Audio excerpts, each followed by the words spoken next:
வாங்க.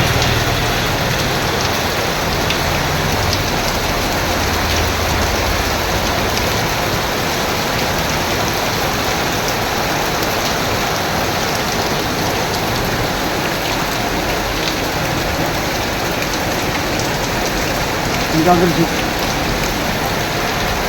நீங்கள் எப்படி கண்டுபிடிச்சு போவீங்க கடையை? மாநகராட்சி நிர்வாகம் சரியில்லை, வாய்க்கால் உள்ள குப்பைகளை அள்ளுவதில்லை, மழை பெய்தால் தெருக்குள்ளே தண்ணி போய்கிறது. இதை யக்ஷோரா என்பவரை போட்டால், வெங்கடேஷ் என்பவரை போட்டால் நிர்வாகம் சரியாக இருக்கும். சும்மா போட்டா எடுத்து போடுவது தவறு. முதல் செய்கிற வேலையை திருத்த செய்யணும். இதை சரியாக கவனிக்கிறதில்ல. குப்பை அள்ளுற மாதிரி அப்படியே சும்மா 2 இதை கரண்டிட்டு அள்ளுறாங்க. திருப்பி அதை செய்கிறது கிடையாது. குப்பையில் வாய்க்காலில் பூரா கல், கடப்பக்கல் எல்லாம் உள்ளே உளுந்து கிடக்கு.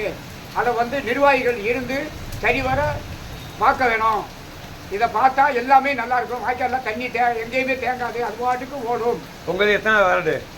அதெல்லாம் சொல்ல மாட்டேன், அது சொல்லக்கூடாது. உங்கள் வார்டை சொல்லுங்க. அதெல்லாம் சொல்லக்கூடாது. ஏன் சொல்லக்கூடாது? அவங்களுக்கு தெரிஞ்சுக்கிட்டோம் எங்கேன்னு இருக்கு. எல்லா தெருவும் அப்படித்தான் இருக்கு. சிவகாசி பூரா அப்படித்தான் இருக்கா? ஆமாம். வாய்க்காலில் குப்பையில் அள்ளினாலே போதும். மழை பெய்தால் தண்ணி எங்கும் தேங்காது. வாய்க்கால் அதுவாறு ஓடிக்கொண்டு இருக்கிறோம். வாய்க்காலில் குப்பை அடையுது, உங்களுக்கு தெரியுமா? வாய்க்கால் குப்பை அடைஞ்சிக்கிட்டு இருக்கு. வாய்க்காலில் குப்பையை போட்டாலே அடையுது. அது சரிவர செயல்படுறதில்லை. இப்படி மழை பெஞ்சு முடிச்சோன்னு தண்ணியில் ஊரெல்லாம் தேங்குது. ஆமாம். இது சிவகாசி பூரா நடக்குது. ஆமாம். இதை என்ன செய்யலாம்?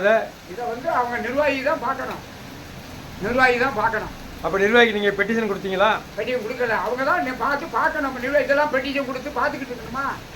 அவங்க தான் பார்க்கணும். சரி, உங்கள் வேண்டுகோளை போடுவோம். உங்கள் சிவகாசி கார்பரேஷன் அதை என்ன செய்யுதுன்னு பார்ப்போம். ஆமாம். ஓகே. ரைட்.